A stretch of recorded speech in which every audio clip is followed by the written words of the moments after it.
Hello viewers, আজকে একটি ছোট্ট একটি টিউটোরিয়াল নিয়ে এসেছি। তো আপনারা যারা ইনডোর প্লান্ট ভালোবাসেন তাদের জন্য জাস্ট পাথর এবং পানি দিয়ে গাছটিকে কিন্তু সারভাইভ করা যায়। দেখুন, আমি যে গাছটি লাগিয়েছি এটি কিন্তু একটি প্লাস্টিক বক্সে জাস্ট পাথর দিয়েছি, আর জাস্ট সপ্তাহে একবার করে পানি দিলেই কিন্তু গাছটি সারভাইভ করতে পারে এবং গাছটি কিন্তু খুব সুন্দরভাবে আপনারা রাখতে পারেন।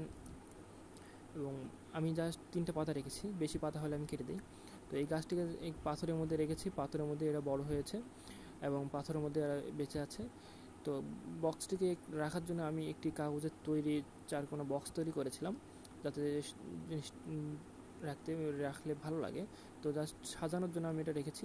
আপনারা যে কোনো সিরামিকের বা প্লাস্টিকের টব ইউজ করতে পারেন।